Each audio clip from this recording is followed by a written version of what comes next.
ನಮ್ಮ ಮಹಾರಾಣಿ ಪೋರ್ಚುಗೀಸರು ನಮ್ಮ ದೋಣಿಗಳನ್ನು ಸುಟ್ಟು ಹಾಕಿದ್ದಾರೆ. ನಮ್ಮ ಮೀನುಗಾರರ ಬದುಕನ್ನು ಕಸಿದುಕೊಂಡು ಹೋಗಿದ್ದಾರೆ.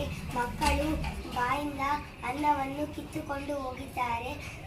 ನಮ್ಮ ಸಮುದ್ರದ ನಮ್ಮದು ಅಲ್ವಾ ಅಮ್ಮ? ಆಗಿದ್ದರೆ ಏಕೆ ಅವರು ನಮ್ಮ ಮೇಲೆ ಆಳ್ಬೇಕು?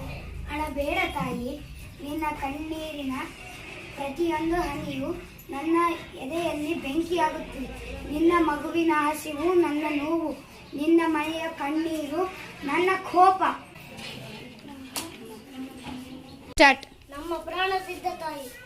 ಹೌದು ಮಹಾರಾಣಿ, ಹೌದು ಮಹಾರಾಣಿ. ನೀವು ಹೇಳಿದ ಹಾಗೆ ಆಗಲಿ ಸೈನಿಕರೇ. ನಾವು ತಾಯಂದಿರು ಅಳುವುದಿಲ್ಲ ಮಹಾರಾಣಿ.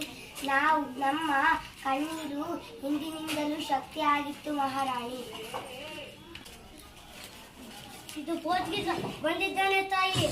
ರಾಣಿ ಹಬ್ಬಕ್ಕ ಈ ಸಮುದ್ರ ಈಗ ನಮ್ಮದು. ನೀವು ನಮ್ಮ ಮುಂದೆ ತಲೆಬಾಗಬೇಕು. ಕರಕೊಡಿ, ಇಲ್ಲವಾದರೆ ಯುದ್ಧಕ್ಕೆ ಸಿದ್ಧರಾಗಿ. ನಮ್ಮ ಬಳಿ ಹಡಗುಗಳಿವೆ, ನಮ್ಮ ಬಳಿ ಶ್ರೇಷ್ಠ ಸೇನೆ ಇದೆ, ನಮ್ಮ ಬಳಿ ಅಗ್ನಿಯ ಶಸ್ತ್ರಗಳಿವೆ. ನಿಮ್ಮ ಬಳಿ ಏನು ಇದೆ? ನಮ್ಮ ಬಳಿ ಈ ಜನರ ಆಶೀರ್ವಾದ ಇದೆ, ಈ ತಾಯಿಯ ಆಶೀರ್ವಾದ ಇದೆ ಮತ್ತು ಈ ಮಣ್ಣಿನ ಆಶೀರ್ವಾದ ಇದೆ. ಅದು ಸಾಕು ನಿಮ್ಮ ಅಹಂಕಾರವನ್ನು ಮುರಿಯಲು.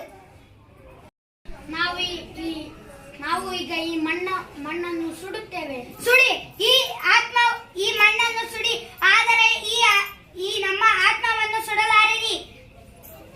ಕೇಳು ಪೋರ್ಚುಗೀಸ್, ನನ್ನ ದೇಹದ ಕೊನೆಯ ರಕ್ತದ ಹನಿಯು ಇರೋವರೆಗೂ ಈ ಮಣ್ಣಿನ ಮೇಲೆ ನಿನ್ನ ನೆರಳು ಬೀಳಲು ಬಿಡುವುದಿಲ್ಲ. ಈ ಯುದ್ಧ ನನಗಲ್ಲ, ಈ ಯುದ್ಧ ನನ್ನ ಜನರಿಗಾಗಿ, ಈ ಯುದ್ಧ ನನ್ನ ತಾಯ್ನಾಡಿಗಾಗಿ, ಈ ಯುದ್ಧ ನನ್ನ ಮಣ್ಣಿನ ಗೌರವಕ್ಕಾಗಿ.